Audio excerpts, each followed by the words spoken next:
गिरिराज जटायु जो हैं, हाँ। ये आपने समझाया, हम्म। लेकिन इन्होंने रावण को एक लंबा भाषण दिया।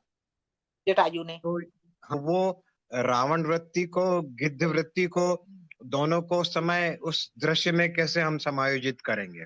वो ऐसे समायोजित करेंगे कि आप एक कल्पना कीजिए अपने मन के भीतर।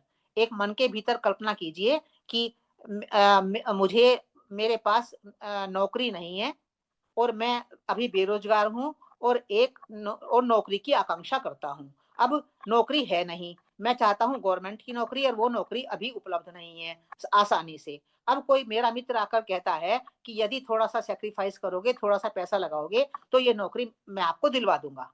तब और आप हो ईमानदार व्यक्ति, तो एक कल्पना करो कि आपका मन पवित्र है, शुद्ध है, आप ईमानदार व्यक्ति हो, तो अब उसने उसने कहा है कि आप थोड़ी-सी रिश्वत दोगे तो आपका काम हो जाएगा। तो आपके मन के भीतर जो चलेगा, मन के भीतर क्या चलेगा? बस उस आपके मन के भीतर क्या-क्या चलेगा, उसको उसको आप ध्यान से देखो, तो जो आपके भीतर चलेगा, वो 2 में डिवाइड उसको आप 2 में डिवाइड करोगे। तो जो ये गृध्रवृत्ति है, ये रावण को कह रही है कि क्यों पवित्रता को का हरण किए जा रहे हो? क्यों शुद्धता को लिए जा रहे हो? छोड़ दो इसको। आपकी ही हानि होगी यदि आप इस पवित्रता को हरण करके ले जाओगे। तो हमारा मन भी भीतर यही कहता है। हमारा मन भी जब हम गलत काम करने के लिए प्रवृत्त होते हैं, तो हमारा जो शुद्ध मन है, वो ये कहेगा कि क्या आवश्यकता है मुझे?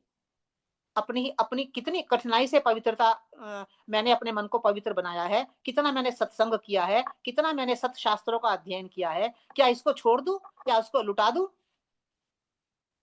तो इस प्रकार के विचार आपके भीतर चलेंगे। ये गृध्र वृत्ति आपके भीतर इस प्रकार के विचार लाएगी। दूसरी है रावण वृत्ति, अभिमान वृत्ति। वो आपके भीतर कौन से विचार लाएगी? वो कहेगी, अरे छोड़ो ना ईमानदारी ईमानदारी, क्या है आज का समय नहीं है ईमानदारी का। काम काम करो, आगे बढ़ो, पैसा कमाओ। तो इस प्रकार के विचार आपके भीतर चलेंगे। तो ये है आपकी रावण वृत्ति। वो इसलिए कह रहा है कि राम आगे तुम्हें मार डालेंगे, तुम्हारे छोड़ेंगे नहीं तुम्हें, क्योंकि पवित्रता आती कहाँ से है? पवित्रता ज्ञान की तरफ से ही तो आती है। भाई ज्ञान ज्ञान राम है, पवित्रता सीता है। तो वो कह रहे हैं कि अगर तुम पवित्रता का हरण करोगे, तो जो वो ज्ञान बैठा हुआ है अंदर, वो वो देहाभिमान का विनाश तो करेगा ही। और आगे होने ही वाला है रामायण में। राम रावण का विनाश तो करेंगे। तो यही बात जटायु कह रहा है कि तुम बचोगे थोड़ा ही। और वही हमारे अंदर का मन कहता है फिर कि हाँ, सीता